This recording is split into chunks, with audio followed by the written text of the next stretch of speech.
اہل لغت کہتے ہیں کہ اس کا مطلب یہ ہے کہ یہ روزہ میرے لیے ہے. اللہ فرماتے ہیں کہ یہ روزہ میرے لیے ہے اور میں خود ہی اس کا اجر دے دوں گا. یعنی تاڈے وس دی گل ہی نہیں. اور جو اہل دل نے اس کا ترجمہ کیا ہے وہ یہ ہے کہ الصوم لی وانا اجزی بی، یہ روزہ میرے لیے ہے اور میں خود ہی اس کی جزا. ایک شخص تھا جو کہہ رہا تھا یا صنم، شرک میں مبتلا تھا، کفر میں مبتلا تھا. اس کو یہی تھا کہ یہی میرے الہ، اور وہ اپنے بتوں کے سامنے بیٹھ کے کہہ رہا ہے یا صنم یا صنم. رات گہری ہوتی ہے، آنکھوں پہ نیند غالب آ جاتی ہے اور نیند میں ہی زبان سے کہیں یا صنم کی بجائے یا صمد نکل گئی. اللہ نے کہا کہ میرا بندہ پکار رہا ہے، جاؤ پوچھو کیا چاہتا ہے. فرشتوں نے کہا کہ اللہ تعالیٰ جی جانتے تو آپ بھی ہیں کہ یہ صنم پکار رہا تھا. زبان کی صرف جو ہے وہ سلپ آف ٹنگ کی وجہ سے، زبان کی جو ہے وہ لغزش کی وجہ سے ویسے بول گیا. کہا کہ اللہ سبحانہ تعالیٰ جی زبان کی لرزش کی وجہ سے اس کی زبان سے سمد نکلا ہے. تو کہا کہ اس کے جو بت ہیں وہ تو کنسنٹریشن سے بھی نہیں سن پاتے، اور اگر تیرا رب بولے بسرے سے بھی، بولے بٹکے سے بھی اس کو پکار دے تو اس کی نہ سنے تو پھر تیرا رب ہی کس چیز کا ہے. کہ میری بہن، میری بیٹی، یہ وقت کھانے بنانے کا نہیں ہے، یہ تو اللہ کو منانے کا ہے، یہ تو عبادات کو بجا لانے کا ہے، یہ تو تلاوت قرآن کرنے کا ہے.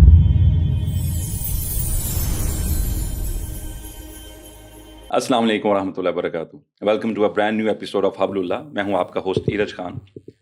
رمضان المبارک کے آتے ہی جو ہیں وہ مسجدیں آباد ہو جاتی ہیں اور ہمارا عبادت میں دل لگنا شروع ہو جاتا ہے، اور ہم وہ سب کچھ کرنے کو تیار ہوتے ہیں جو اللہ سبحانہ و تعالیٰ نے ہمیں کہا ہے. لیکن یہ کیا بات ہے کہ جیسے ہی عید کی نماز ہوتی ہے اس کے بعد مسجدیں ویران ہونا شروع ہو جاتی ہیں اور ہماری جو روٹین ہے وہ چینج ہونا شروع ہو جاتی ہے. کیا یہ اس میں ہماری کوئی نیت کا فقدان ہے، یا ہم نے جو ایک مہینہ جس ٹریننگ سے گزرے ہیں اس کو دل سے ہم نے نہیں اپنایا؟ یہ بہت ایک اہم گفتگو ہے، اور اس میں آج ہم نے اسی سلسلے میں اپنے اسٹوڈیو میں ایک بہت ہی ہمارے خاص مہمان ہیں، ان کو دعوت دی ہے. عبدالوارث گل بھائی ہمارے ساتھ موجود ہیں، اور ان کے ساتھ ہم انہی سب امپورٹنٹ ٹاپکس پہ بات کریں گے کہ یہ سب کچھ تھیوری نہیں ہے، ہم پریکٹیکل سولوشنز کی طرف جائیں گے. تو ہم ویلکم کرتے ہیں. السلام علیکم ورحمۃ اللہ وبرکاتہ. کیسے ہیں آپ؟ ٹھیک ٹھاک ہیں؟ آپ ٹھیک ہیں؟ الحمد للہ. اچھا عبدالوارث بھائی، جو سینیریو ہم دیکھتے ہیں کہ ہمارے ملک میں خاص طور پہ چلتا ہے کہ ہم ایک خاص روٹین سے چل رہے ہیں یہ وہ، لیکن جیسے ہی رمضان ختم ہوتا ہے تو ہماری جو ہے یہ ساری جو ریلیجس روٹین ہے وہ چینج ہو جاتی ہے. تو آپ کے خیال میں یہ جو اس میں کیا ہماری کوئی نیت کا اس میں کوئی فقدان آ سکتا ہے، یا پھر ہم انسان ایک لمبے عرصے تک کسی ایک روٹین کا حصہ نہیں بن سکتا؟ آپ کے خیال میں اصل میں ریزن کیا ہے اس کے پیچھے؟ سچی بات ہے کہ اس میں اگر آپ مجھے اجازت دیں کہ میں یہ عرض کر سکوں کہ اس میں نیت کا فقدان یا نیت کا بگاڑ نہیں ہے، بلکہ یہ ایک فطری عمل ہے. رسول اللہ صلی اللہ علیہ وسلم کی ایک حدیث ہے مسند احمد میں. آپ علیہ السلام نے فرمایا کہ ہر عمل کا ایک جوش ہوتا ہے، لائک عروج ہوتا ہے، اور پھر ہر عروج کا ایک زوال ہوتا ہے. تو انسان کسی بھی عمل کو آپ دیکھیں کہ خاص کر نوجوان طبقے میں جب وہ دین کی طرف مائل ہوتے ہیں تو ایک جوش خروش ہوتا ہے. وہ دعوت و تبلیغ میں بھی لگے ہوتے ہیں، گھروں سے ٹیلی ویژن کا بائیکاٹ ہو رہا ہوتا ہے. جی بالکل. ایک دم سے ان کے اندر ایک ابال آتا ہے، ایک جوش و خروش آتا ہے. لیکن اس کے بعد پھر وہ جب وہ اپنی پیک پہ جاتا ہے تو پھر تو یہ آپ کہہ سکتے ہیں کہ ایک فطری عمل ہے. لیکن دراصل رمضان تو آتا ہی ہمیں بیلنس لائف دینے کے لیے آتا ہے، اور اسلام ہے بھی بیلنس ہی. تو اگر اس کو یعنی انسان اپنی نیت کو ملحوظ خاطر رکھتے ہوئے اور رمضان میں کی گئی عبادات کو ملحوظ خاطر رکھتے ہوئے یہ سوچے کہ رمضان میں جس کے لیے تمام اعمال کر رہا تھا، یعنی اللہ سبحانہ و تعالیٰ کے لیے، وہ اللہ رمضان میں بھی ہے اور وہ اللہ رمضان کے بعد بھی ہے. اس کی خوشنودی رمضان میں بھی مطلوب تھی، رمضان کے بعد بھی مطلوب ہے. دوزخ سے مجھے رمضان میں بھی بچنا تھا اور رمضان کے بعد بھی بچنا ہے. جنت کے حصول کی کوشش مجھے رمضان میں بھی کرنی تھی اور رمضان کے بعد بھی. تو یہ اعتدال اگر انسان اس کو کانشیسلی یعنی اگر ملحوظ خاطر رکھتے ہوئے تھوڑا بیلنس کرے گا تو there is no problem, he can do that. وہ ہو سکتا ہے، کر بھی سکتا ہے. اور اس میں سب سے ایک اہم بات جو ہے وہ یہ ہے کہ اللہ سبحانہ و تعالیٰ کو وہ عمل زیادہ محبوب ہے کہ جو تسلسل کے ساتھ کیا جاتا ہے، جس کے اندر کنسسٹنسی ہوتی ہے نا، وہ عمل زیادہ جی محبوب ہے، چاہے وہ اس کی مقدار کم ہی کیوں نہ ہو، بنسبت اس کے کہ کوئی آپ ایسا عمل کریں کہ جو ایک رات پوری رات آپ نے عبادت کی ہے لیکن دوسرے دن آپ فجر میں بھی نہ اٹھ سکیں، تو اللہ سبحانہ تعالیٰ کو کنسسٹنسی کے ساتھ جو کیا گیا عمل ہے وہ بھی بڑا اپنے ہاں جو ہے وہ قبول و منظور ہے. تو میرا خیال ہے کہ اس پہ کوشش دوسرا ایک اس میں ایک برکت ہے. بہرحال آپ میری بات کے ساتھ ایگری کریں گے کہ رمضان میں ایک ماحول ہوتا ہے جی اور اس ماحول میں ہر شخص کے لیے عبادات کو بجا لانا بڑا آسان ہوتا ہے. آپ دیکھیں سارے لوگ تراویحوں میں سحر میں اٹھ رہے ہوتے ہیں، سارے لوگ جو ہیں وہ سحری میں اٹھتے ہیں، نمازوں میں مسجدیں بھر جاتی ہیں، تراویحوں میں سارے لوگ مسجدوں میں ہوتے ہیں. تو ایک ماحول ہوتا ہے قرآن پڑھنے کا، ایک نیکیاں کرنے کا، صدقہ خیرات کا ایک ماحول بنا ہوتا ہے. تو بہرحال اس سے بھی ہمیں محرومی تو ہوتی ہے. پھر وہ جو اجر و ثواب رمضان میں ہے اس کا بھی ذہن میں ہوتا ہے کہ ایک شخص کا روزہ افطار کرانا ایسے ہی ہے کہ جیسے آپ یعنی وہ عمل آپ کا ہے. تو وہ اجر و ثواب میں بھی بہرحال کہیں نہ کہیں تو وہ کمی آتی ہے. تو انسان تو یہ ایک فطری عمل ہے آپ کہیں، لیکن اصل میں رمضان ہماری تربیت اور یہی تیاری کے لیے آتا ہے کہ ایکچولی آپ کو یہ روٹین کو فالو کرنا ہے. بالکل. اس میں آپ نے نا جو بات بالکل کی کہ رب جو ہے وہ ہر وقت یعنی صرف ہمارے یہاں یہ جو کانسیپٹ ہے نا کہ رب رمضان کا اور ہے جی. اور تو اصل سارے میں سال ہم کا بھی اس اور ہے. وقت جو ہے نا وہ ہمارا مزاج یہ بن چکا ہوا ہے کہ سوری ٹو سے مجھے یہ بات کہنی نہیں چاہیے، لیکن بہرحال حقیقت کے قریب ترین ہے، اس لیے کہ ہم بھی نا میرے جیسے جو لوگ ہیں وہ بس رمضان کے مسلمان بنتے جا رہے ہیں. پورے رمضان اس کے بعد ہماری کوئی یعنی ایسی بیوٹی لائف نہیں ہوتی ہے، اسلامک لائف نہیں ہوتی، تو ہم شاید رمضان کے مسلمان بنتے جا رہے ہیں. وہ صرف اسی میں ہماری وہ جی ایفرٹ چلتی ہے. جی جی اور آپ نے جیسے بڑی امپورٹنٹ بات کی کہ کنسسٹینسی جو ہے وہ بہت زیادہ جی ضروری ہے جی جی کہ جی وہ اس کے ساتھ ساتھ تو ہم اگر یہ جو ہوتی ہے جیسے اب ایک جیسی روٹین میں ہوتا ہے نا رمضان کا آپ نے بات کی، لیکن پھر جیسے ہی ہم اپنی پروفیشنل لائف میں آتے ہیں یا اس کے بعد رمضان کی ایک اور روٹین ہوتی ہے، تو اس میں جو آج کا نوجوان ہے وہ ان چیزوں میں جیسے ہی وہ پھر واپس اپنی روٹین میں آتا ہے تو وہاں پہ اس کو شاید یہ پرابلم آنا شروع ہو جاتی ہے کہ وہ کوپ نہیں کر پاتا. تو اس سلسلے میں وہ کیسے مینیج کرے؟ یعنی پہلے تو چلے رمضان میں اکثر آپ دیکھتے ہیں اور اسکولس کے ٹائمنگ بھی کم ہو گئے ہیں، جابس کے ہو جاتے ہیں، آفیسز کے ہو جاتے بالکل ہیں، ایسی. تو اب وہ فل ٹائم پہ آ گیا ہے. تو اب وہ کہہ رہا ہے کہ نہیں یار میرے سے تو مینیج ہی نہیں ہو رہا کیونکہ میں ایک ڈفرینٹ روٹین میں آ گیا ہوں. جبکہ بات اتنی بڑی نہیں ہے لیکن اس کے ذہن میں بیٹھ گئی کہ اچھا میں ایک ڈفرینٹ روٹین میں آ گیا. تو ایسے سینیریو میں پھر وہ یعنی کیسے اپنے آپ کو یہ مینیج اس کرے؟ کو لگتا ہے، وگرنہ آپ دیکھیے جو اللہ سبحانہ و تعالیٰ نے یہ جو رمضان ہمیں عطا فرمایا ہے اور رمضان میں جو ہماری پریکٹس کروائی جائے، اصل میں ایکچولی اللہ سبحانہ و تعالیٰ کو مطلوب یہ ہے، یہ روٹین جو اللہ سبحانہ و تعالیٰ رمضان میں ہمیں عطا فرماتے ہیں، اصل میں اللہ کو مطلوب یہ ہے. آپ حیران ہوں گے کہ اس میں کوئی ایڈیشنل چیز ایڈ نہیں ہوتی رمضان میں. مثلاً سحر کے وقت آپ اٹھتے ہیں تو ہم فجر میں ہر مسلمان کے لیے یعنی اگر ہم نے لا الہ الا اللہ محمد رسول اللہ پڑھا ہے تو بنیان اسلام والا خمسین کے اندر جو چیزیں جو 5 بنیادی چیزیں ہیں اس میں کلمہ توحید ہے یعنی اللہ اور اس کے رسول کے اوپر ایمان ہے، نمازیں ہیں. تو نمازیں تو ہر بندہ جو ہے وہ مسلمان 5 وقت پڑھتا ہے. اس کے بعد آپ 10-15 منٹ کی تلاوت بھی کرتے ہوں گے، ذکر و اذکار کرتے ہوں گے. یہ کرتے کرتے آج کل 6 بجے فجر ہوتی ہے، 7:30 بجے تک آپ نے اسکول کالج یا آپ نے جاب 8 بجے تک نکلنا ہوتا ہے، ایٹ لیسٹ 9 بجے آپ نے آفس جاب اسکول کالج جہاں بھی جانا ہے، یہ روٹین ہے. اس کے بعد آپ دیکھیں عصر تک آپ کی جو ہے وہ اگر آپ کی پروفیشنل لائف ہے، بزنس مین ہے آپ امپلائی ہیں یا آپ اسٹوڈنٹ ہیں تو عصر تک مغرب تک یہ سارا کچھ ختم ہو جاتا ہے اور یہی وقت ہوتا ہے جب ہم رمضان میں بھی گھروں میں آتے ہیں. اس کے بعد مغرب کی نماز ہے، مغرب کی نماز کے بعد کھانا کھاتے ہیں، عشاء کی نماز ہے. اگر کوئی ایڈیشنل چیز اس میں ایڈ ہوئی ہے تو وہ تراویحیں ہیں اور تراویحیں بھی عشاء کے بعد ہیں اور زیادہ سے زیادہ آدھا گھنٹہ آپ کو جو ہے وہ ایڈیشنل ایکٹیویٹیز میں آپ ایڈ آن کرتے ہیں اور اس کے بعد کیا کرتے ہیں تراویحیں پڑھنے کے بعد آپ سو جاتے ہیں.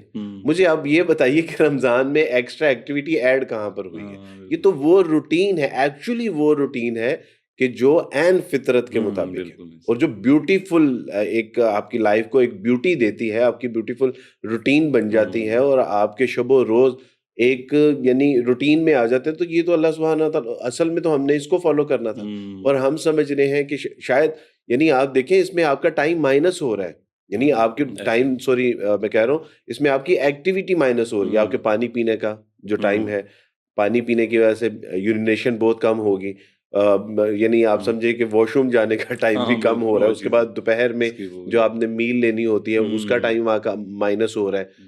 تو یعنی اس میں تو اللہ سبحانہ تعالیٰ کی توفیق سے مزید ہمیں ٹائم سپیس ملتی ہے ایسی. یعنی. اور اگر کچھ لوگ سمجھتے ہیں کہ فجر سے لے کے 9 بجے کے درمیان کو ٹائم, تو ٹھیک ہے اس میں آرام کر سکتے ہیں. اللہ سبحانہ تعالیٰ یعنی گو کہ فجر کی نماز کے بعد سونے کو ناپسند کیا گیا ہے, لیکن اگر کوئی سمجھتا ہے کہ میرے لیے یہ بہت ٹف لائف ہو جائے گی تو ٹھیک ہے, وہ اشراق پڑھ کے چاشت پڑھ کے تھوڑی سی اگر آرام کرتا ہے تو کوئی مسئلہ نہیں ہے.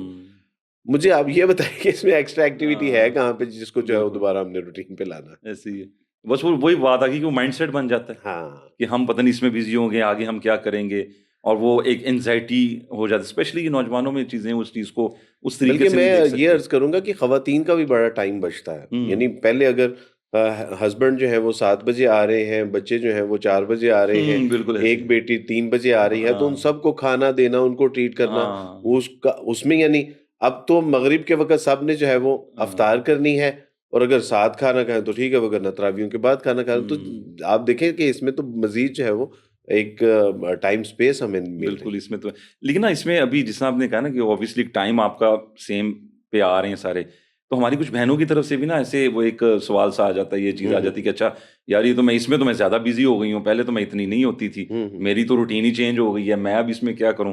کیونکہ وہ ایک ہمارے یہاں جیسے وہ مرغن کھانے اور وہ افطار کے وقت کی بھی چیزیں اسٹارٹ ہو جاتی ہیں. تو اس میں یعنی ان کے لیے کچھ یعنی ایسے سوال کبھی کرتی ہیں کہ یار اس سے اچھا تو دوسری روٹین تھی, رمضان میں تو میرے لیے مشکل ہو جاتا ہے, اب میں عبادت. تو پھر میرے خیال ہمیں مردوں کو بھی تھوڑا سا دیکھنا چاہیے کہ اتنا بوجھ نہ ڈالیں یا کیا. یہ آپ نے نا بڑا ٹچی سوال کیا ہے, اور اگر میں یہ سوال کا جواب دیتے ہوئے رو پڑا نا تو اس کے ذمہ دار آپ ہوں گے. آپ مجھے بتائیے کہ اس میں جو خواتین کی روٹین یہ بن جاتی ہیں کہ صبح صبح انہوں نے ہم سے پہلے اٹھتی ہیں اور ہمارے بعد سوتی ہیں. دہی بڑے انہوں نے بنانے ہیں, سموسا پر پٹی رول انہوں نے تیار کرنے ہیں, نہاری انہوں نے بنانی ہے, بریانی انہوں نے بنانی ہے, مشروبات انہوں نے تیار کرنے ہیں, اور دسترخوان ایسے ہوتا ہے جیسے شاہی کوئی دسترخوان ہے. ارج میں آپ سے جاننا چاہتا ہوں کہ یہ کھانے پینے کا مہینہ ہے یا بھوکا رہنے کا مہینہ؟ بالکل یہ تو بھوکا رہنے کا مہینہ تھا, یہ تو عبادات کا مہینہ تھا. اور آپ مجھے بتائیے کہ کیا وہ جو اللہ کی بندی, استاد جی نے کہا کہ بیٹا اپنے ملازمین کا خیال کرنا, تو میں نے کہا کہ استاد جی ہم نے آفس ٹائم کم کر دیے ہیں, پہلے 9 to 5 تھا, اب 9 to 2 o'clock ہو گیا. تو کہنے لگے کہ نہیں ان کی نہیں بات کر رہا, میں گھر کے مزدور کی بات کر رہا ہوں. میں نے کہا استاد جی گھر کا کون سا مزدور؟ کہنے لگے وہ مزدور جو ایک بار تیرے گھر میں آئی تھی اور اس کے بعد پھر کبھی چھٹی پہ نہیں گئی, تیری بیوی. کہا کہ بیٹا رمضان میں اس کے لیے بھی سہولت اور آسانی کا سامان کرنا, وہ بھی اللہ کی بندی ہے, اس کا بھی جی چاہتا ہوگا کہ وہ بھی عبادت کرے, سجدے اور رکوع لمبے لمبے اپنے رب کے ساتھ سجدے اور رکوع, اور پھر لمبی لمبی دعاؤں میں اپنے رب سے راز و نیاز کی باتیں کرے, اس کے سامنے اپنی التجاعات رکھے, اپنی گزارشات رکھے, اپنی دعاؤں کو اپنے رب کے ساتھ اس کے آگے. تو بیٹا اس کا بھی جی چاہتا ہوگا وہ بھی تسبیح کرے, وہ بھی تلاوت قرآن کرے, اس کا بھی جی چاہتا ہوگا وہ آرام کرے, تھک جائے گی نا. کہا کہ بیٹا اپنے گھر کے ملازم کی جو ہے نا وہ جو ایک بار آئی تھی اور اس کے بعد پھر کبھی چھٹی پہ نہیں گئی. تو خواتین کا جی چاہتا ہے, لیکن وہ شاید میرے جیسے جو سخت مزاج لوگ ہیں, ناعاقبت اندیش لوگ ہیں, ان کے خوف اور ڈر سے کہ اگر سموسا اور رول اور پکوڑے اور دہی بڑیاں اگر دسترخوان پہ نہیں ہوں گی نا تو ہسبینڈ صاحب جو ہے وہ غصے ہوں گے. کچھ نہیں ہوتا ہے, مومن کا تو رزق بڑھا دیا جاتا ہے. جو وقت آپ نے اس کو چولہے کے آگے کھڑا کرنا ہے, وہی وقت وہ اس کا وقت بچاتے ہوئے آپ اسے کہ اللہ کی بندی بڑیاں بھی بازار سے آ جائیں گی, پکوڑے بھی آ جائیں گے. ہونا تو یہ چاہیے کہ سمپل کھانے استعمال کریں, گھر کے کھانے, جو کھانا ہم عشاء میں کھاتے ہیں وہ افطاری میں کھائیے, ساتھ میں کچھ چیز ایڈ کرنی ہے تو بازار سے لے لیجئے. اس اللہ کی بندی کو آپ عبادت سے کیوں محروم کر رہے ہیں؟ لیکن خواتین کا اپنا شوق ذوق بھی ہوتا ہے. ان خواتین سے بھی میں گزارش کرنا چاہوں گا کہ میری بہن، میری بیٹی، یہ وقت کھانے بنانے کا نہیں ہے، یہ تو اللہ کو منانے کا ہے، بالکل. یہ تو عبادات کو بجا لانے کا ہے، یہ تو تلاوت قرآن کرنے کا ہے بیٹا. یہ کھانے بنانے، یہ تو بھوکا رہنے کا مہینہ ہے. اگر ہم نے سحری میں اور افطاری میں جو ہے وہ ڈبل ڈوز لے لی تو یعنی وہ روح کو جو یعنی یہ ہمارا جسم ایک ایسا گھوڑا ہے کہ جو منہ زور ہوا ہے، اور اس کا سوار جو ہے وہ ہماری روح ہے. تو اس کا سوار کمزور ہے، اس کی سواری جو ہے وہ تگڑی ہے، اور سواری جدھر چاہتی ہے اس کو کھینچتی ہوئی لے جاتی ہے. یعنی ہماری خواہشات جو ہیں جدھر چاہتی ہے جا رہی ہے. تو اس مہینے کے اندر اپنے گھوڑے یعنی جو سواری ہے اس کو کمزور کرنا ہے، اور اس کے سوار کو طاقتور کرنا ہے. یعنی اپنی روح کو اپنے روح کو اس لیے طاقتور کرنا ہے کہ اس سواری کو اس کی لگامیں پکڑ کے یہ صرف ادھر جائے جدھر میرا اللہ چاہتا ہے، جدھر میرے رسول اللہ چاہتے ہیں، جدھر قرآن کی رہنمائی اور ہدایت ہے، ادھر لے کے جا سکے.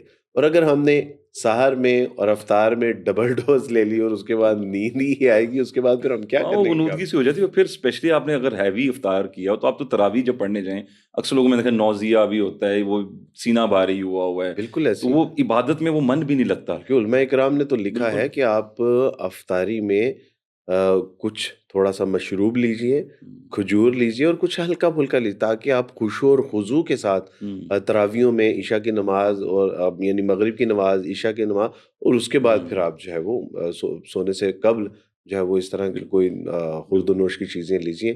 وگرنہ وہ آپ صحیح فرما رہے ہیں کہ بالکل ایک بھاری پن سا ہے، تو اس سے تو عبادت کا مزہ جاتا رہے. کیونکہ ہم بھی اگر چاہتے ہیں نا کہ اگر اس منتھ کو ہم اپنا رول ماڈل بنا کر اپنی باقی کے جو 11 مہینے ہیں ان کو ہم پراپرلی گزار سکیں، وہ تبھی بنے گا کہ اگر ہم اس میں کوئی اچھی پلاننگ کر لیں گے اور عبادت میں دل لگے گا. پھر اسی طرح عبادت میں جب دل لگتا ہے تو پھر اب آپ نے ایک اور چیز دیکھی ہوگی کہ ہمارے جیسے ریس لگ جاتی ہے. میں اکثر اپنے گھروں میں ہم دیکھتے ہیں ادھر ادھر رشتہ داروں میں کہ اچھا جی تم نے کتنے قرآن پڑھے ہیں، تم نے کتنا پڑھے. تو وہ جو ابھی آپ نے تھوڑی دیر پہلے بات بڑی خوبصورت تھی، کوانٹٹی ورسز کوالٹی.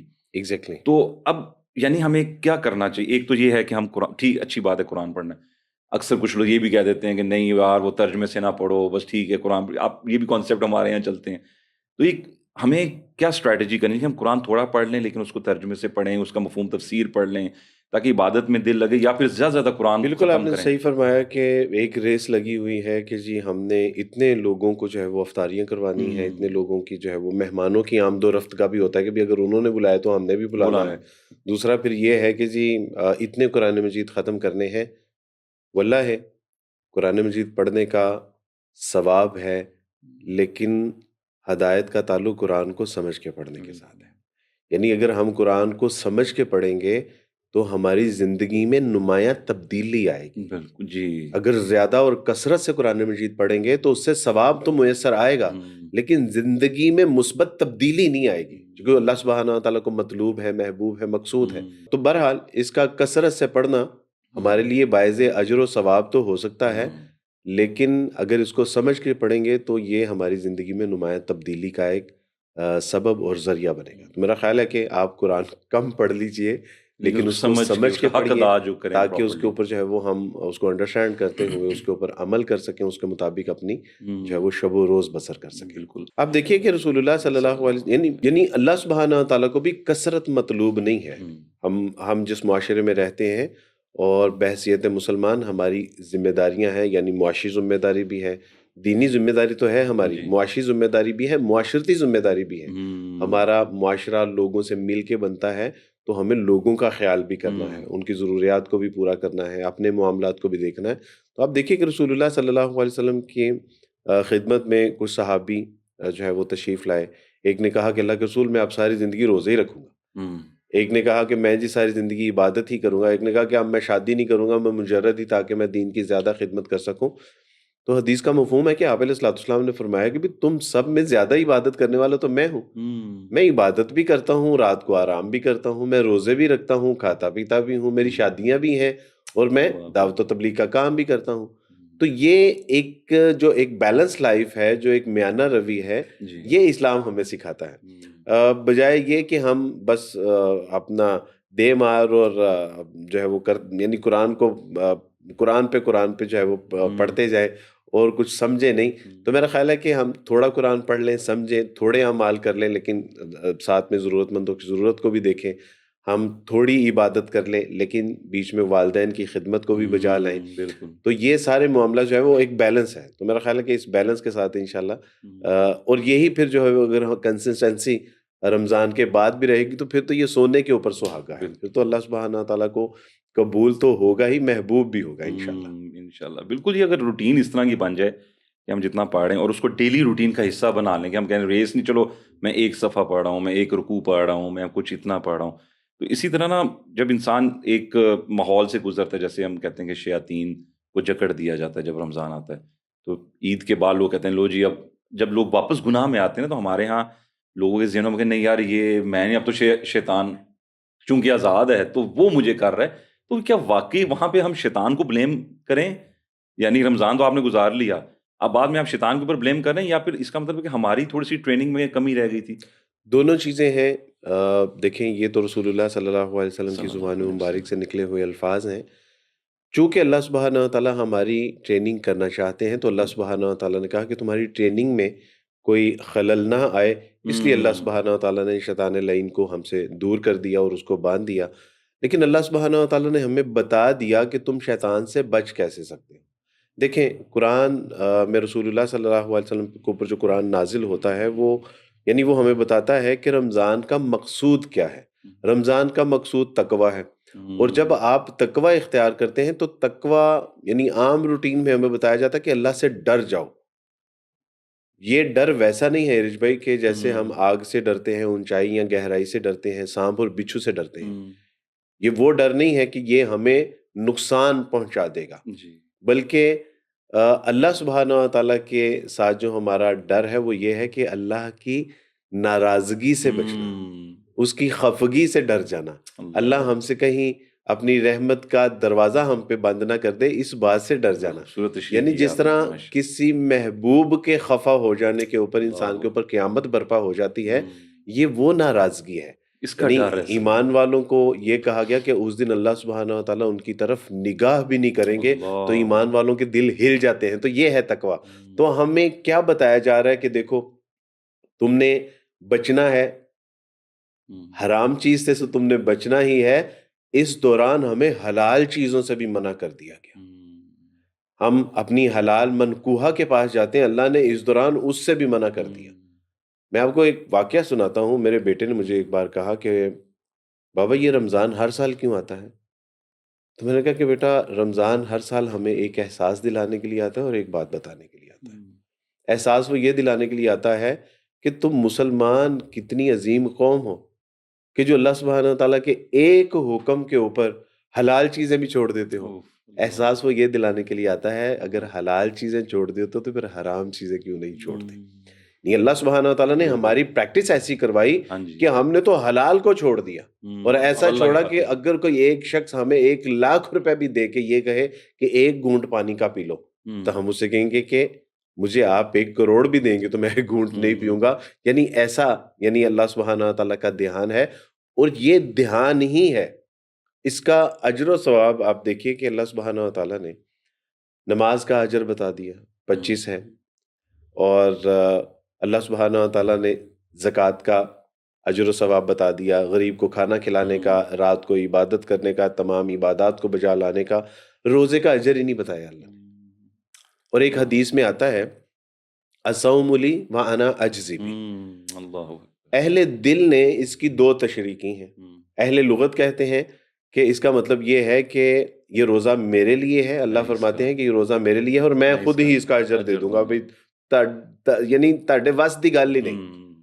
اور جو اہل دل نے اس کا ترجمہ کیا ہے وہ یہ ہے کہ الصوم لی وانا اجزی بی, یہ روزہ میرے لیے ہے اور میں خود ہی اس کی جزا ہوں. گویا کہ یعنی آپ تصور کیجئے کہ رب جس کا گویا کہ سب اس کا. یہ ایک بزرگ گزرے ہیں محمود ایاز کا واقعہ آپ نے سنا ہوگا. تو محمود غزنوی رحمۃ اللہ علیہ کے دربار میں ایاز تھے, بظاہر یہ مجذوب تھے. تو ایک بار محمود غزنوی رحمہ اللہ نے فرمایا کہ آج میری مجلس میں جو جس چیز کے اوپر ہاتھ رکھے گا وہ اس کی. اچھا. تو کسی نے جو ہے وہ محمود غزنوی کے تاج کے اوپر ہاتھ رکھا، کسی نے لاٹھی کے، کسی نے تلوار، کسی نے کمان کے اوپر، کسی نے کرسی کے اوپر. جو جس نے ہاتھ رکھا کہا کہ یہ لے تمہاری لو. ہے. ایاز سے پوچھا کہ ایاز تم کسی چیز کے اوپر ہاتھ نہیں رکھو گے؟ آپ یقین جانیے کہ ایاز ایسے اٹھ کے آئے اور محمود غزنوی کے کندھے پہ ہاتھ رکھ دیے. لوگوں نے کہا کہ یہ کیا بے وقوفی ہے؟ تو اس نے کہا کہ یہ بے وقوفی نہیں ہے، تم شاید بھول گئے ہو کہ محمود نے کہا تھا کہ جو جس پہ ہاتھ رکھے گا گویا کہ وہ اس کا. تو محمود جس کا گویا کہ محمود کا سب کچھ اس کا.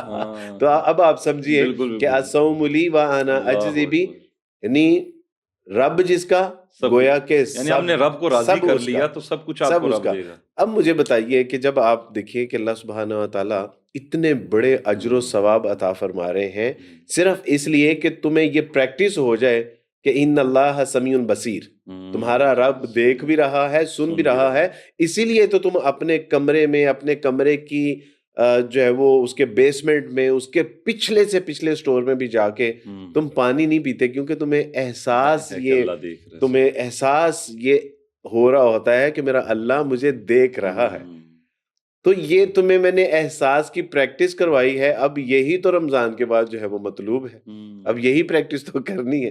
تو جب ہم اس پریکٹس کو پوری کانسنٹریشن کے ساتھ سمجھتے ہیں، فیل کرتے ہیں، اس کے مطابق زندگی بسر کرتے ہیں، تو پھر رمضان اور غیر رمضان میں وہ اعمال بجا لانا ہمارے لیے مشکل نہیں ہوتا. اب بڑی واقعی خوبصورت بات ہے کہ جو اگر آپ نے رب کو پا لیا تو آپ نے سب کچھ پا لیا.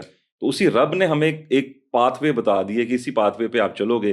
اور اسی کے ایک سلسلہ جو بھی ہم نے تھوڑی دیر پہلے بات کی تھی کہ اللہ تعالیٰ نے شیاطین کو جکڑ دیا کہ اب آپ جو ہیں کہ آپ کے لیے ایک رسول اللہ صلی اللہ علیہ وسلم بتا دیا ہمیں کہ یہ گائیڈ لائن ہے، اس کے مطابق چلیں. اچھا، کچھ لوگ جب رمضان کے بعد تو وہ گناہ میں مبتلا ہوتے ہیں، پھر نا کچھ لوگوں کی نفسیات ایسی ہو جاتی ہے کہ گناہ میں مبتلا ہونے کے بعد پے در پے گناہ کرتے ہیں تو ان کے اندر گلٹ فیکٹر آ جاتا ہے. ان کو لگتا ہے کہ نہیں، میں تو جیسے اللہ کا ٹھکرایا ہوں، مجھے ہدایت ہی نہیں مل رہی اور میں یہ چیزیں گویا کہ انہوں نے رمضان میں گزارا کام، لیکن اب رمضان کے ختم ہوتے ہی جب وہ گناہ میں مبتلا ہو گئے تو ان کے اندر گلٹ فیکٹر ڈیولپ ہو گیا.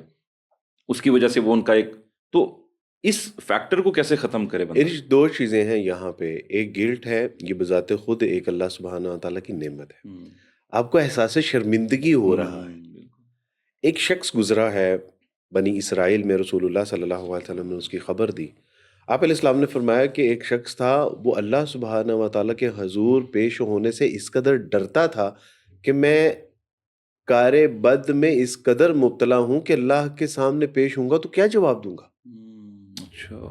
اپنے بیٹوں کو نصیحت کی کہ تم نے کیا کرنا ہے کہ جب میں مر جاؤں تو میری لاش کو آگ لگا کے اس کی جو راکھ ہوگی اس کو مختلف سمتوں کی طرف پھینک دینا، تاکہ نہ میں اکٹھا کیا جاؤں اور نہ مجھے اللہ سبحانہ تعالیٰ کے سامنے جواب دہ ہونا پڑے. اللہ ان اللہ علی کل شیء قدیر، اللہ نے اکٹھا کیا، اکٹھا کر کے پوچھا why you do that، اس طرح کیوں کیا؟ اور اس نے کہا کہ اللہ مجھے آپ کے سامنے کھڑے ہونے سے حیا ہے. اللہ نے کہا کہ جا، تیری اسی حیا کی وجہ سے تجھے معاف کیا. یہ گلٹ جو ہے، احساس شرمندگی، بذات خود اللہ سبحانہ و تعالیٰ کی ایک بہت بڑی نعمت ہے، لیکن جو مایوسی ہے یہ ہمیں کفر تک پہنچا دیتی ہے. اب آپ نے تصور کرنا ہے کہ رسول اللہ صلی اللہ علیہ وسلم کو بتایا گیا کہ اے میرے نبی، میرے کچھ لوگ ہوں گے جو پوچھیں گے کہ یہ اللہ معاف کر دیں گے نہیں کر گے، میرے تو گناہ ہی زمین سے لے کے آسمان تک اس قدر ہے کہ میرے اللہ کس طرح گناہوں کو معاف کریں گے. تو رسول اللہ صلی اللہ علیہ وسلم کو پتہ کیا کہا اللہ نے؟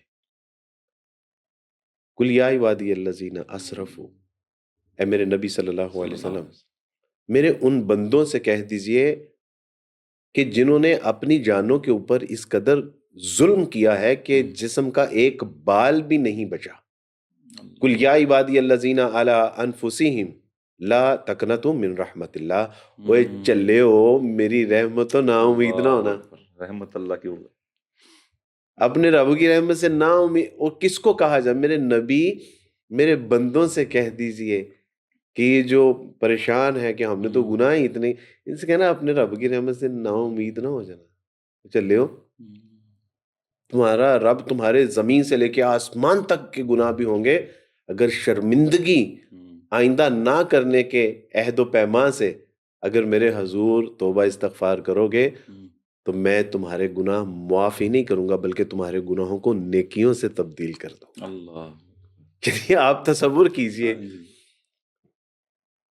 موسیٰ علیہ السلام نے کہا کہ اللہ سبحانہ و تعالیٰ جی بارش برسا دیجیے. اللہ سبحانہ و تعالیٰ نے کہا کہ موسیٰ تیری قوم کے لوگوں میں ایک ایسا شخص ہے کہ جو اس قدر نافرمان ہے کہ جب تک یہ تیری قوم سے دفع نہیں ہو جائے گا نا بارش نہیں برساؤں گا. موسیٰ علیہ السلام گئے اور کہا کہ اپنے سبب سے پوری قوم کو یہ پیاس کی شدید تکلیف میں مبتلا نہ کرے اور دفع ہو جائے یہاں سے. اب وہ جو شخص تھا دل ہی دل میں کہہ رہا ہے کہ اللہ سبحانہ تعالیٰ جی میں یہاں سے نکلا نا تو ان لوگوں نے مجھے تانے دے دے کے مار دینا. اللہ تعالیٰ جی آپ جانتے ہیں یہ بنی اسرائیل کے لوگوں کو، انہوں نے مجھے تانے دے. اب بھی کس کی بات کر رہا ہے؟ اپنی بات کر رہا ہے، اپنی عزت کی بات کر رہا ہے اور کہہ رہے ہیں اللہ جی میری عزت رکھ لے. اور جب کہا نا کہ اللہ تعالیٰ جی ساری زندگی تو پردہ رکھا ہے، آج بھی پردہ رکھ لو، تو میرے اللہ کو اپنے بندے پہ پیار آ گیا. اور پیار ایسا آیا کہ بارش برسا دی. موسیٰ علیہ السلام نے کہا کہ اللہ تعالیٰ جی بندہ تو کوئی بھی نہیں نکلا، بارش بھی ہوگی جبکہ آپ کہہ رہے تھے کہ میں بارش نہیں برساؤں گا. کہا موسیٰ صلح ہو گئی ہے. اچھا، کتنی بڑی. کہا کہ اللہ تعالیٰ جی اس کا نام تو بتائیں. کہا کہ موسیٰ جب وہ نافرمان تھا تب اس کا پردہ فاش نہیں کیا تھا، اب تو وہ میرا دوست بن چکا ہے. ارج ہم نے اپنے اللہ کو پہچانا ہی نہیں تو پھر مایوسی تو ہوگی. ایک شخص تھا جو کہہ رہا تھا یا صنم، شرک میں مبتلا تھا، کفر میں مبتلا تھا، اس کو یہی تھا کہ یہی میرے الہ ہے، اور وہ اپنے بتوں کے سامنے بیٹھ کے کہہ رہا ہے یا صنم یا صنم. رات گہری ہوتی ہے، آنکھوں پہ نیند غالب آ جاتی ہے اور نیند میں ہی زبان سے کہیں یا صنم کی بجائے یا صمد نکل گیا. اللہ نے کہا کہ میرا بندہ پکار رہا ہے، جاؤ پوچھو کیا چاہتا ہے. فرشتوں نے کہا کہ اللہ تعالیٰ جی جانتے تو آپ بھی ہیں کہ یہ صنم پکار رہا تھا، زبان کی صرف جو ہے وہ سلپ آف ٹنگ کی وجہ سے، زبان کی جو ہے وہ لغزش کی وجہ سے ویسے بول گیا. کہا کہ اللہ سبحانہ تعالیٰ جی زبان کی لرزش کی وجہ سے اس کی زبان سے سمد نکلا ہے. تو کہا کہ اس کے جو بت ہیں وہ تو کانسنٹریشن سے بھی نہیں سن پاتے، اور اگر تیرا رب بولے بسرے سے بھی، بولے بٹکے سے بھی اس کو پکار دے تو اس کی نہ سنے تو پھر تیرا رب ہی کس چیز کا ہے. یعنی اللہ کو پہچانتے ہوئے ذرا اس سے بات کریں تو صحیح، بات کریں تو صحیح. یعنی میرے اللہ سبحانہ و تعالیٰ سے ہمیں شرم نہیں آتی 3 مرلے کا مکان مانگتے ہوئے. یعنی میرا اللہ وہ ہے جو جنت سے آخری شخص جب نکلے گا سزا اپنی بھگتنے کے بعد تو اس کو 10 دنیا جتنی جگہ دے کے اللہ سبحانہ و تعالیٰ اس کو خوش کریں گے اور وہ حیران ہو رہا ہوگا.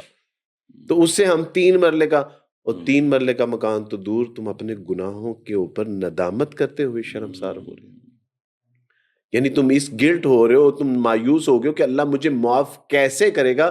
اللہ سبحانہ و تعالیٰ قرآن میں فرماتے ہیں کہ ما یفعل اللہ بعذابکم، وہ چلے ہو تہاڈا رب تانوں عذاب دے کے کرے گا کی، تم اس سے معافی مانگو تو صحیح، اور پھر تمہیں معاف نہیں کرے گا، تمہارے گناہوں کو نیکیوں سے بدل دے گا. یہ جو آپ نے گلٹ کہا ہے نا، واللہ ہے یہ ایک نعمت ہے کہ جب یہ انسان، یہ ہوتی اس کو ہے جس کے دل میں ایمان ہوتا ہے. جس کا ایمان نہیں ہے اس کو تو یہ احساس بھی نہیں ہوتا کہ میں گنہگار ہوں، وہ تو کسی اور ہی زوم میں ہوتا ہے. تو جب یہ گلٹ ہو نا، جب یہ شرمندگی ہو تو اس پہ اللہ کا شکر ادا کرنا چاہیے کہ اللہ آپ نے احساس شرمندگی تو ابھی تک زندہ رکھا ہوا. کہ جس سے ایک بچے نے کہا کہ عبدالواس بھائی میں بہت گنہگار ہوں. میں نے کہا کہ یہ آپ کے ایمان کی علامت ہے کہ آپ ایک ایماندار آدمی ہیں، کہ آپ کے اندر یہ احساس تو زندہ ہے کہ آپ گنہگار ہیں. مگر نہ جب دل بند ہو جاتا ہے نا، یہ سیاہی کے ساتھ جب جکڑ دیا جاتا ہے تو پھر یہ احساس بھی ماند پڑ جاتا ہے کہ میں گنہگار ہوں، اور پھر کسی اور ہی زوم میں، کسی اور ہی دنیا میں جی رہا ہوتا ہے. وہ پھر کہتا ہے کہ آل از ویل. تو حق بندگی تو یہ ہے کہ ہر وقت انسان احساس شرمندگی میں رہے کہ میں ویسے عبادت نہیں کر پا رہا جیسے اللہ کی کرنی چاہیے، میں ویسے تلاوت قرآن، ذکر و اذکار، میں ویسے خشوع اور خضوع اختیار نہیں کر پا رہا کہ جیسے مجھے اختیار کرنا چاہیے۔ یہی تو احساس شرمندگی ہے کہ جو آدم علیہ الصلوۃ والسلام کو آدم بنا دیا، اور وہی زوم اور تکبر تھا کہ جس نے ابلیس کو ابلیس بنا دیا۔ تو یہی تو یہ حسن ہے، یہ بندگی کا حسن ہے جو شرمندگی ہے۔ تو یہ ہونا چاہیے اور رہنا چاہیے، اور دعا کریں کہ اللہ سبحانہ تعالیٰ یہ احساس قائم رکھے اور اس سے پھر پازیٹیو آگے جو انسان اس طرف جائے۔ ایگزیکٹلی، یہ جو گلٹ کا آپ نے بڑا خوبصورت یہ بتایا کہ یہ بھی ایک نعمت ہے، اور اس سے انسان کو جو احساس ہونا لازمی ہے، ورنہ ایک شخص جس کو احساس ہی نہیں ہو رہا وہ پے در پہ گناہ کر رہا ہے، اس کو آئیڈیا نہیں۔ اب اسی طرح کئی لوگ، ہم لوگ سب رمضان گزارتے ہیں، ہم عبادات کرتے ہیں، گناہوں میں مبتلا ہوتے ہیں، اللہ سے توبہ استغفار کرتے ہیں، بار بار کرتے ہیں، لیکن اکثر لوگوں کے ذہنوں میں یہ سوال آتا ہے کہ کیا کوئی ایسی نشانی ہے کہ جس سے ہمیں یہ پتہ لگے کہ یار میں نے جو اللہ سے مغفرت طلب کی ہے وہ قبول ہو گئی ہے، کیونکہ وہ ایک بڑا ہی موٹیویشنل ان کے لیے اسپیکٹ ہوگا جب وہ رمضان کمپلیٹ کر کے آگے جائیں گے بالکل۔ کہ اب میری توبہ۔ تو اس کے لیے کیا کوئی ایسی مطلب پیرامیٹرز ہیں، کوئی نشانیاں ہیں جس سے انسان ایک خود سے، باقی تو اللہ بہتر جانتا ہے، لیکن ایک ایزیوم کر سکتا ہے کہ یار اللہ نے چلو مجھے جو ہے وہ معاف کر دیا۔ ایک پائلٹ ہے جس نے کہ 1 سال ٹریننگ حاصل کی، اور ٹریننگ کے بعد جب وہ فلائی کرتا ہے تو وہ بیسٹ پرفارم کرتے ہوئے فلائٹ لے کے بھی جاتا ہے، لے کے بھی آتا ہے، اور اس میں وہ یعنی کنسسٹنسی بھی ہے، اور اس کی یعنی اس ساری کارکردگی میں بہتری سے بھی بہتری آ رہی ہے۔ تو پتہ چلا کہ اس کی ٹریننگ سکسیسفل ہے۔ اللہ سبحانہ و تعالیٰ رمضان میں ہمیں تقوی سکھانا چاہتے ہیں، تو اگر تو اللہ سبحانہ و تعالیٰ کا دھیان رہنا شروع ہو گیا ہے تو آپ سمجھیں کہ اللہ سبحانہ و تعالیٰ نے رمضان قبول فرما لیا۔ دوسرا اس میں کام نمازوں کی پابندی ہوتی ہیں، اور نمازوں کی پابندی ہم کرتے بھی ہیں الحمدللہ، ایک ماحول بنا ہوتا ہے۔ اگر تو نمازوں میں آپ کی جو ہے وہ باقاعدگی ہے تو آپ سمجھ لیجئے کہ رمضان اللہ سبحانہ و تعالیٰ نے قبول کر لیا ہے۔ رمضان میں اگر آپ ایک پارہ پڑھ رہے تھے اور رمضان کے بعد اگر آپ ایک رکوع بھی تسلسل کے ساتھ پڑھ رہے ہیں تو آپ کو سمجھ لینا چاہیے کہ آپ کا رمضان قبول ہو گیا ہے۔ اس کے علاوہ آپ کے اندر ایک جوش پیدا ہوتا ہے، اور آپ رمضان میں زکوٰۃ دیتے ہیں، اس کے علاوہ صدقہ خیرات کرتے ہیں، غرباء میں جو ہے وہ افطار کرواتے ہیں، سحر کرواتے ہیں، راشن تقسیم کرواتے ہیں۔ اس کا اگر 20% بھی رمضان کے بعد آپ کے جو ہے وہ روٹین لائف میں آ گیا ہے تو آپ کو سمجھ جانا چاہیے کہ رمضان قبول ہو گیا، یعنی رمضان جس مقصد کے لیے آیا تھا وہ ہماری زندگیوں پہ اثر مرتب کر گیا ہے۔ اگر آپ نمازیں پڑھ رہے ہیں، آپ قرآن مجید کی تلاوت کر رہے ہیں، ذکر و اذکار کر رہے ہیں، اللہ کا دھیان رہنا شروع ہو گیا ہے، اس کی ناراضگی سے بچنے والے کام ہم نے کرنے شروع کر دیے، اپنی زبان کی، اپنے دل کی، اپنی آنکھوں کی، اپنے کانوں کی حفاظت کر رہے ہیں، ہاتھ اور پاؤں نیکی کی طرف جو ہے وہ گامزن ہیں، آپ جو ہے وہ صدقہ خیرات کر رہے ہیں، غربا کو کھلا رہے ہیں، غربا کا احساس ہے، تو پھر سمجھ لینا چاہیے کہ اللہ سبحانہ تعالیٰ نے ہمارا رمضان قبول کر لیا۔ لیکن اگر ایک وبال تھا جو آیا، رمضان گزرا، اور پھر بالکل اس کے بعد ہم جو ہے وہ ایک زوال کی طرف چلے گئے، تو پھر ہم نے رمضان کو ایز اے ایونٹ لیا تھا، جس کو ہم نے جو ہے وہ سیلیبریٹ کر لیا، لیکن ایز اے مشن نہیں لیا تھا، کیونکہ ایز اے مشن وہ ہوتا ہے کہ جو ٹریننگ کے بعد جس میں کنسسٹنسی آتی ہے اور اس کے مطابق زندگی بسر کی جاتی ہے، تو یہ مشن تھا۔ تو آپ سمجھ لیجئے کہ اگر یہ ہماری زندگی میں یہ ساری چیزیں ہیں تو mission is success, otherwise event تھا، آیا اور گزر گیا۔ بالکل۔ تو کوئی ایک، اگر ہم اس کو کنکلوژن کی طرف لے کر چلتے ہیں تو ہم اگر یہ سمجھیں کہ کوئی ایک ہیبٹ انسان کون سی ڈیولپ، یعنی جیسے ٹارگٹ بناتا ہے نا کہ یار اچھا اس رمضان میں نے یہ کرنا ہے، تاکہ میں یہ چیزیں اپنے اندر چینج لاؤں گا، یہ میں ہیبٹس بناؤں گا، تو کوئی آپ ایک کنکلوڈ کرتے آپ اگر یہ ہمیں بتائیں کہ کوئی ایک ہیبٹ کون سی ایسی ڈیولپ؟ 5 نمازیں، اور اگر آپ اس کو بھی جو ہے وہ شارٹ لسٹ کرنا چاہتے ہیں تو فجر کی نماز، آپ کی روٹین اسی کے مطابق آ جائے گی کہ جہاں سے آپ نے کٹ آف کیا تھا۔ بالکل، یعنی اگر آپ رمضان میں، یعنی ہمارا رمضان آغاز ہی فجر سے ہوتا ہے، اور اس کے بعد ہم پوری اس روٹین میں آ جاتے ہیں، تو اگر ہم نے نمازوں کی پابندی کر لی، اور نمازوں میں بھی بالخصوص اگر فجر کی نماز کی پابندی کر لی، تو یہ ایک ایسی خیر و برکت والی چیز ہے، اللہ کی خوشنودی، اس کی رضا حاصل کرنے والی چیز ہے کہ یہ ہماری ساری روٹین الائن کر دے گی انشاءاللہ۔ کیونکہ وہ نارمل روٹین میں نماز اکثر فجر ہی کی رہ جاتی ہے، جی جی، اسکول کالج یونیورسٹی یا جاب پہ جانا ہے لوگوں نے، تو یہی اگر تو ایک یہ چیز ایک ڈیولپ ہو ہیبٹ، گئی۔ اور اس کے بغیر تو کسی مسلمان کا گزارا ہی نہیں ہے، یعنی کون سا مسلمان ہے جو سحری میں نہ اٹھتا ہو؟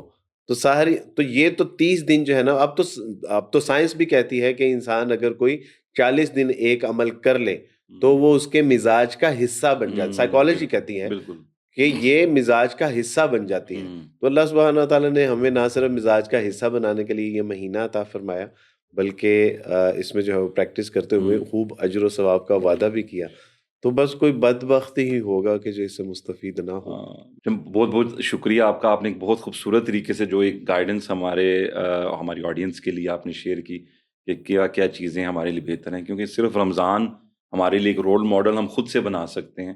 اور پھر وہی بات ہے کہ جیسے میں کہتا ہوں کہ یار وہ کمانڈو ٹریننگ ہے آپ کی، بالکل ایک مہینہ کر لیں اور پھر ریسٹ آف دا ایئر آپ اس کو امپلیمنٹ کریں، تو یہ انشاءاللہ امید ہے کہ ہم سب اس چیز کا احساس کریں گے، چیزیں کریں گے۔ آپ کا بہت بہت شکریہ قیمتی وقت دینے کا، جزاک اللہ خیر۔